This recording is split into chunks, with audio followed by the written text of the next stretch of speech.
Stop pretending to collapse, Eleanor. Everyone here knows you love attention, her father said loudly as she lay on the polished church hall floor while 25 people turned to look at the scene unfolding around them. The moment felt suspended in a strange silence that seemed heavier than the chatter that had filled the community luncheon only seconds earlier. Eleanor Brooks had been standing beside the long buffet table just moments before, holding a small paper plate with potato salad and sliced roast chicken, trying to steady the wave of dizziness that had been building behind her eyes since that morning. The church fellowship hall smelled faintly of coffee and warm casseroles, and sunlight streamed through tall windows onto the polished hardwood floor, creating soft rectangles of light across the room. It should have been a pleasant Sunday afternoon in a quiet Ohio suburb, the kind of gathering where neighbors shared recipes and children chased each other between folding chairs. But Eleanor's knees had suddenly weakened, and the room tilted slightly as if the ground itself had shifted. She reached for the edge of the table, hoping the feeling would pass like it always did, but the light in the room dimmed at the edges of her vision, and before she could say a word, her body sank to the floor. The plate slipped from her hands, landing with a soft clatter that drew attention from nearby tables. For a moment she heard murmurs, the scrape of chairs, the confused voices of people turning to see what had happened. But the loudest voice in the room came from across the table where Richard Brooks stood with his arms crossed and a look of tired irritation on his face. "There she goes again," he said with a dismissive shake of his head, loud enough for everyone nearby to hear. Eleanor could hear him clearly even through the buzzing in her ears. He spoke with the calm confidence of someone who believed the entire situation was nothing more than another one of his daughter's exaggerated moments. Amanda Brooks, standing beside him with a cup of iced tea in her hand, let out a quiet sigh that carried across the room. "Mom, please," she muttered, glancing around at the watching guests with visible embarrassment. "You're making a scene." Eleanor tried to focus on the ceiling lights above her, blinking slowly as the spinning sensation in her head began to ease just enough for sound to return in fragments. Somewhere nearby someone whispered, asking if she was okay, but the voices of her own family cut through the concern like a cold wind. For years Eleanor had heard the same words repeated in different forms, dramatic, sensitive, always exaggerating. In the Brooks family, emotions were treated like inconveniences, something to be brushed aside with a polite smile and a change of subject. When Eleanor was younger she had tried to explain the way her chest tightened sometimes or how the sudden waves of dizziness made her feel like she might faint. But every attempt had been met with the same response, a dismissive laugh, a gentle eye roll, a reminder not to make everything into a crisis. Over time those reactions hardened into a label that followed her everywhere inside the family circle.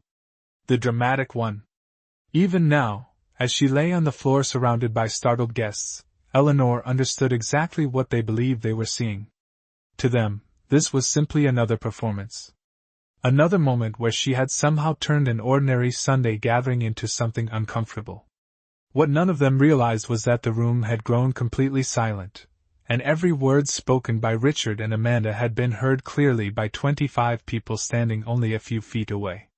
The sound of quiet voices slowly returned to the room as Eleanor Brooks lay still on the polished floor, blinking slowly while the spinning sensation inside her head began to settle into a dull pressure behind her eyes. From where she was lying she could see the long rows of folding tables, the paper cups, the casserole dishes lined across the buffet, and the faces of people she had known for years. Some of them had stopped eating entirely. Others stood halfway out of their chairs, uncertain whether they should step forward or remain where they were. Eleanor could hear someone whispering near the coffee station, asking if they should call for medical help, but the hesitation in the room came from the way Richard Brooks had already dismissed the situation with a calm certainty that suggested there was nothing to worry about. For decades Richard had been the kind of man people trusted without question. He spoke with a steady voice, carried himself with quiet authority, and rarely showed emotion in public.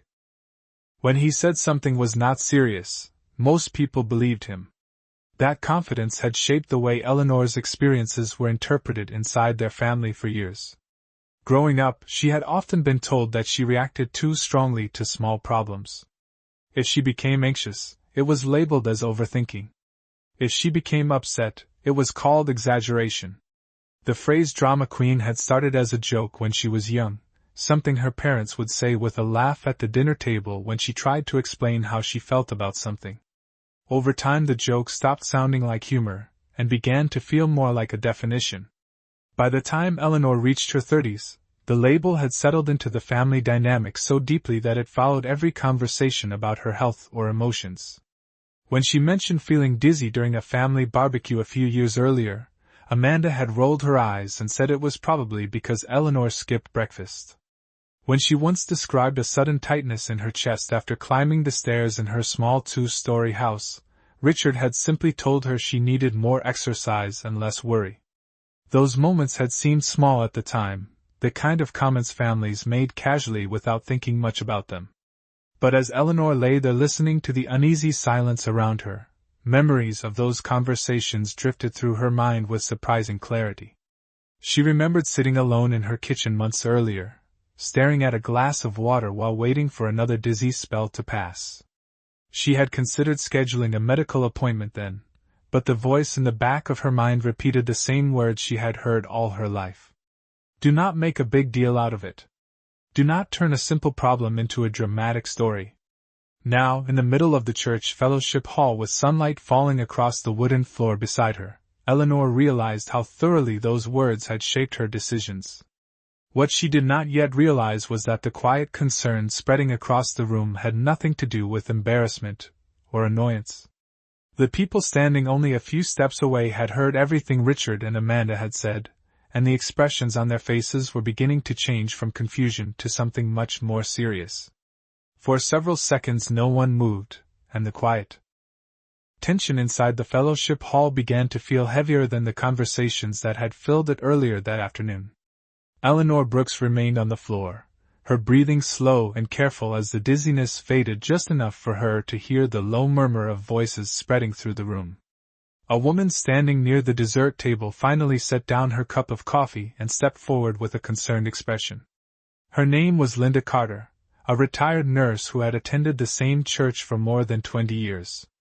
She had been watching the entire moment unfold from only a few feet away. Linda knelt beside Eleanor and gently placed 2 fingers on her wrist, checking her pulse with practiced calm while the rest of the room looked on. Eleanor blinked again, her vision finally clearing enough to focus on the concerned face leaning over her. Linda spoke softly but firmly, her voice carrying a tone that people recognized from years of medical experience. She asked Eleanor if she could hear her, and if she felt pain anywhere. Eleanor managed a faint nod, though her chest still felt tight, and her hands trembled slightly as she tried to sit up. Across the table Richard Brooks shifted his weight with visible impatience. He glanced at the guests nearby as if hoping the moment would pass quickly so the gathering could return to normal. She will be fine, he said with a dismissive wave of his hand. She just gets overwhelmed sometimes. The words hung in the air longer than he expected. Several people exchanged uneasy looks, because what they had just witnessed did not resemble a simple moment of stress. Linda Carter glanced up at him briefly, then returned her attention to Eleanor. Her voice became more direct now, the calm authority of a professional who had spent years recognizing warning signs others overlooked. She asked Eleanor how long she had been experiencing dizziness, and whether this had happened before. Eleanor hesitated before answering, partly because she was still trying to steady her breathing and partly because she knew exactly how the conversation usually ended when she admitted those details in front of her family. Richard folded his arms again and spoke before she could finish. It is nothing new, he said with a faint chuckle that sounded forced even to his own ears. She has been dramatic about things like this since she was young. But the room no longer responded with the polite laughter he expected. Instead the silence deepened, and the expressions around the tables grew more serious. Linda Carter looked directly at him for a moment before speaking again, this time loud enough for everyone nearby to hear clearly. She said that dizziness and sudden weakness were symptoms that should always be taken seriously, especially for someone Eleanor's age. She explained that ignoring those signs could be dangerous if they were related to heart rhythm or blood pressure problems. The word dangerous shifted the atmosphere instantly. Eleanor saw several people straighten in their chairs as the meeting settled across the room. Amanda Brooks lowered her eyes and stared into her glass of iced tea, no longer speaking. And for the first time since Eleanor had fallen, Richard Brooks did not immediately respond. What none of them understood yet was that the concern spreading through the fellowship hall had already begun to reshape how the entire room viewed the moment they had just witnessed. The room remained unusually quiet after Linda Carter spoke, and the soft clatter of dishes that usually filled the church fellowship hall had completely stopped. Eleanor Brooks slowly pushed herself up with Linda's help until she was sitting on the edge of a nearby folding chair, her hands still slightly unsteady as she rested them on the table in front of her. The dizziness had faded enough for her thoughts to return clearly, but a heavy pressure still lingered in her chest like a weight she could not quite explain. Around the room people tried to act normal again, picking up their forks or taking small sips of coffee, but the atmosphere had changed in a way that everyone could feel. Conversations that restarted were quieter now, and many eyes kept drifting back toward Eleanor. Linda remained beside her, watching carefully the way Eleanor breathed and the color returning slowly to her face. She asked a few gentle questions about when the symptoms had first started. Eleanor hesitated before answering, not because she wanted to hide anything, but because speaking about those moments felt strangely complicated in front of her family. She thought about the past year, about mornings when she woke up with her heart racing for no clear reason, about the afternoon she had nearly lost her balance while walking up the front steps of her small two-story house in Dayton. That day she had sat on the porch for almost 10 minutes waiting for the world to stop spinning before she could open the door. She remembered mentioning it during a family dinner a few weeks later, hoping someone might take the concern seriously. Amanda had laughed softly, and told her she probably needed to drink more water. Richard had nodded in agreement, and suggested she try going for longer walks to improve her stamina. None of those responses had sounded cruel at the time. They had simply felt dismissive in the casual way families sometimes brush aside small worries. Over time those reactions had quietly shaped the way Eleanor handled her own health. When another wave of dizziness struck while she was shopping at the grocery store last winter, she sat in her car for 15 minutes until it passed, and then drove home without telling anyone. When her chest felt tight during a cold morning in February, she convinced herself it was only the result of climbing the stairs too quickly. Sitting now in the bright fellowship hall with sunlight stretching across the floorboards, Eleanor realized how many small warnings she had learned to ignore. Linda Carter listened carefully as Eleanor described those moments, her expression growing more serious with each detail. Finally she spoke again in a calm but unmistakably firm voice, explaining that repeated dizziness and sudden weakness could sometimes point to heart rhythm problems that required medical attention. She said that even if the symptoms seemed mild at first, they should never be dismissed without proper testing. Her words carried across the table clearly enough that several nearby guests paused in their conversations to listen. Eleanor noticed Richard shifting slightly in his chair, his confident posture no longer as relaxed as it had been earlier. Amanda avoided looking directly at anyone, focusing instead on the condensation sliding down the side of her glass. The gathering continued around them, but something important had already shifted. For the first time in many years, the story about Eleanor Brooks being overly dramatic was no longer the only explanation people were hearing. The uneasy quiet that had settled across the fellowship hall did not disappear as quickly as people expected. Instead it lingered in the background of every conversation like a low hum that everyone could hear but no one wanted to acknowledge directly. Eleanor Brooks remained seated while Linda Carter stayed beside her, watching carefully as the color slowly returned to Eleanor's face. A few minutes earlier the gathering had been full of laughter and casual stories about grandchildren, gardening, and summer travel plans. Now the mood had shifted into something more thoughtful. Guests who had once been focused on their plates were now quietly observing the table where Eleanor sat. Linda spoke gently again, asking Eleanor whether she had ever mentioned these symptoms to a physician. Eleanor hesitated before answering. The truth was simple but uncomfortable. She had not gone to a doctor yet. Not because she had ignored the idea completely, but because each time she considered making the appointment she heard the same familiar voices in her mind reminding her that she tended to worry too much. She explained quietly that the dizziness had come and gone for months, sometimes appearing when she climbed the stairs in her home, or when she stood up too quickly after sitting for a long time. Linda listened carefully, nodding slowly as Eleanor described the episodes. The retired nurse asked how long the most recent spell had lasted and whether Eleanor had ever noticed her heartbeat racing or skipping. Eleanor thought for a moment, and admitted that sometimes it felt as though her heart moved unevenly, like a rhythm that could not quite decide on its pace. That detail caused Linda's expression to grow more serious. She placed a steady hand on Eleanor's shoulder and explained that irregular heart rhythms were not something to dismiss casually, especially for someone in her late 60s. The words were calm but firm, and several people at nearby tables had quietly stopped talking again so they could listen.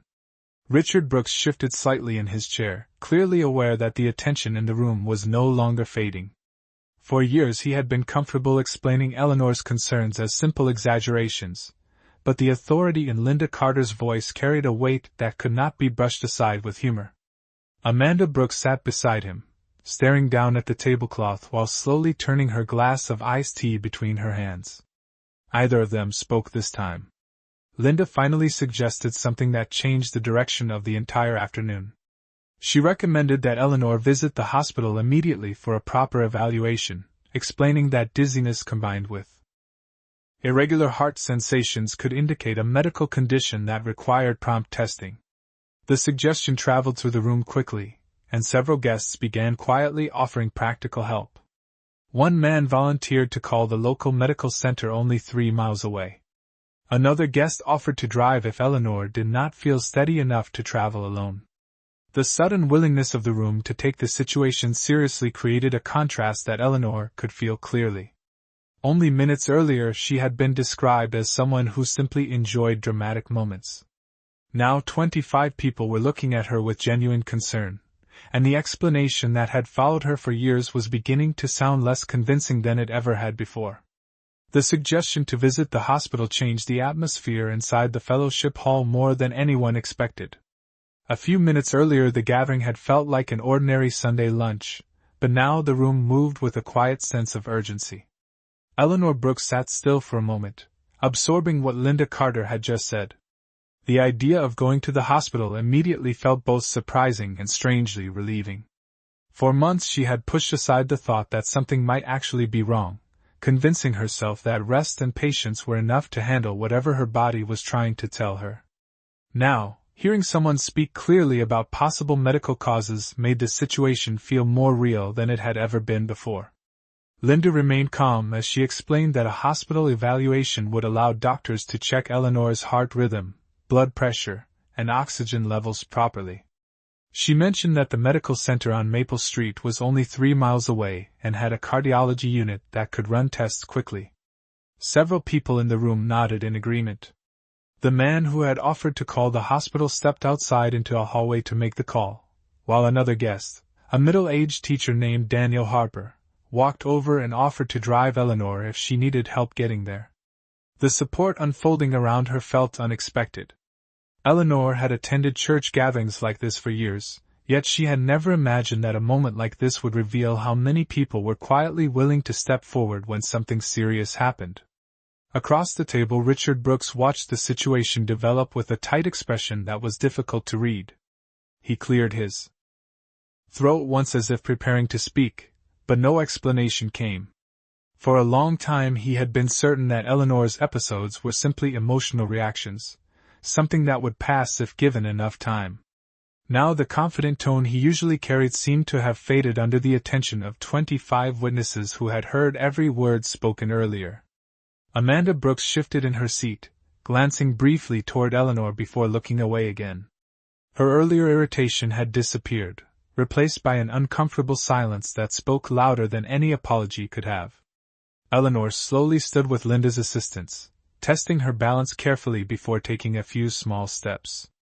The dizziness had mostly passed, but her body still felt unusually weak, like someone recovering after a long illness. Linda encouraged her to move slowly and suggested that fresh air outside might help while they waited for the ride to the hospital. As Eleanor walked toward the door, several guests stepped aside to clear a path, offering quiet words of encouragement as she passed. The sunlight outside the church entrance felt warm against her face, and for the first time that afternoon she noticed how steady the world looked when she stopped trying to convince herself that everything was normal. Inside the building, conversations began again, but the story of what had happened was already spreading quietly through the room. The label that had followed Eleanor for years was no longer the only explanation people believed. In its place, a different possibility had begun to take shape, one that suggested her body had been trying to warn everyone for a very long time. The short drive to the medical center felt longer than Eleanor Brooks expected, even though the building was only a few miles from the church. Daniel Harper drove carefully through the quiet suburban streets, while Linda Carter sat beside Eleanor in the back seat, watching her closely in case the dizziness returned. Outside the window, the familiar neighborhoods of Dayton passed slowly by, rows of maple trees and brick houses glowing in the warm afternoon sunlight. Eleanor kept her hands folded in her lap, focusing on steady breaths while the events of the last hour replayed quietly in her mind. Only a short time earlier she had been standing at a church buffet table holding a paper plate and trying not to draw attention to the strange weakness in her legs. Now she was on her way to a hospital while 25 witnesses were still discussing what they had seen and heard in the fellowship hall. When they arrived at the medical center, the automatic doors opened with a soft mechanical sound and the cool air inside the lobby wrapped around them immediately. Linda guided Eleanor toward the reception desk where a nurse quickly began asking questions about the dizziness and the moment she had collapsed. Eleanor answered carefully, explaining that the spells had appeared on and off for months. The nurse listened without interruption and entered the information into a computer before placing a small monitoring band around Eleanor's wrist. Within minutes, another nurse arrived with a wheelchair, explaining that the cardiology team preferred to evaluate patients with possible heart rhythm concerns without unnecessary walking. Eleanor felt slightly embarrassed by the attention but allowed herself to sit while they moved her down a quiet hallway toward the examination area. Inside the observation room, soft lights glowed above a bed surrounded by medical equipment that hummed quietly. A young physician named Dr. Patel entered soon after and introduced himself with calm professionalism. He reviewed the notes the nurse had written and then asked Eleanor to describe exactly what she felt before the dizziness began. Eleanor explained the pressure in her chest, the sudden weakness in her knees, and the brief moment when the room seemed to fade around the edges of her vision. Dr. Patel nodded thoughtfully and ordered a series of tests including an electrocardiogram and blood pressure monitoring. Small sensors were placed gently on Eleanor's chest while a machine began tracing the rhythm of her heartbeat across a digital screen. The room remained quiet except for the soft beeping of the monitor. After several minutes, the doctor studied the pattern carefully, his expression becoming more focused as he compared the readings. Finally, he spoke in a calm but serious voice, explaining that Eleanor's heart rhythm showed irregular patterns that could easily cause dizziness or sudden weakness. He said that these episodes were not unusual for certain cardiac conditions and that further testing would help determine the exact cause. As Eleanor listened, a surprising mixture of emotions settled inside her. Part of her felt worried about the medical explanation unfolding in front of her. Yet another part felt something close to relief, because the quiet machines around her were confirming what her body had been trying to say for a long time. For the first time in years, the strange symptoms that had followed her through daily life were no longer being described as imagination or exaggeration. They had a medical explanation, and that truth was now recorded in the steady rhythm appearing across the monitor beside her bed. Dr. Patel allowed the quiet hum of the monitor to continue for several minutes while he reviewed the patterns appearing on the screen. Eleanor Brooks lay still on the hospital bed, watching the small green lines rise and fall in steady waves that represented the rhythm of her heart. The room felt calm and controlled, very different from the uneasy silence that had filled the church fellowship hall earlier that afternoon. Linda Carter sat in a chair beside the bed, her hands folded calmly in her lap, observing the monitor with the careful attention of someone who had spent years in medical environments. After a few moments, Dr. Patel explained that Eleanor's heart rhythm showed signs of irregular electrical activity that could occasionally cause the sudden dizziness and weakness she had described. He spoke clearly and patiently, making sure she understood that these episodes were not imagined and not exaggerated reactions. They were physical signals from her heart that deserved attention and proper treatment. Eleanor listened quietly, absorbing the meaning behind his words. For years she had grown accustomed to hearing a different explanation for those same symptoms. In family conversations, the dizziness had been called nervousness, stress, or overreaction. Now the machines surrounding her bed were confirming something very different. The condition was real, measurable, and visible on the monitor beside her. Dr. Patel explained that additional tests would help determine the best way to manage the irregular rhythm. He reassured Eleanor that many people lived normal lives with similar conditions once they received the correct care and monitoring. The tone of his voice carried calm confidence, the kind that comes from years of treating patients who arrive frightened and uncertain. Eleanor felt the tension in her shoulders ease slightly as she realized the situation was no longer a mystery that she had to face alone. A nurse soon entered the room with paperwork and a small portable monitor that would allow the cardiology team to observe Eleanor's heart rhythm over a longer period of time. As the equipment was adjusted carefully, Linda stepped out into a hallway for a moment to make a phone call back to the church. Inside the fellowship hall, the Sunday gathering had slowly returned to its normal rhythm, but the conversation had changed direction completely. People spoke quietly about the moment Eleanor collapsed and the words that had been spoken immediately afterward. Several guests had already begun asking whether Eleanor had reached the hospital safely. When Linda returned to the observation room, she explained that many people from the church were concerned and sending their well wishes. Eleanor listened to this update with a thoughtful expression. Only hours earlier she had believed that most people saw her the same way her family did, as someone who reacted too strongly to small problems. Now she understood that the 25 witnesses who heard the exchange in the fellowship hall had also heard the tone behind those words. And while Eleanor rested in the calm light of the hospital room, the quiet conversations happening back at the church were beginning to reshape how that moment would be remembered. The steady beeping of the heart monitor continued through the quiet hospital room as the afternoon light slowly shifted across the floor. Eleanor Brooks rested against the raised pillow of the hospital bed while the portable monitor recorded the rhythm of her heart. The events of the day replayed in her mind with surprising clarity. Only a few hours earlier she had been standing in a church fellowship hall trying to convince herself that the sudden dizziness would pass like it always had before.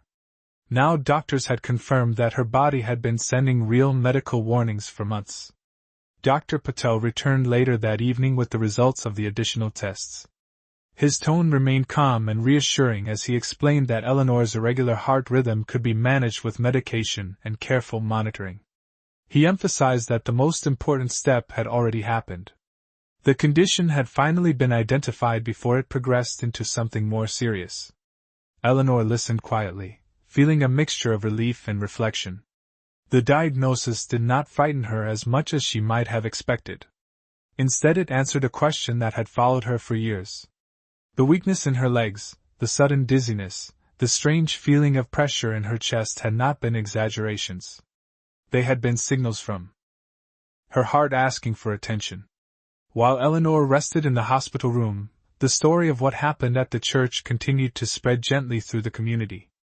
The 25 people who had witnessed the moment in the fellowship hall had each carried a piece of that afternoon with them when they left.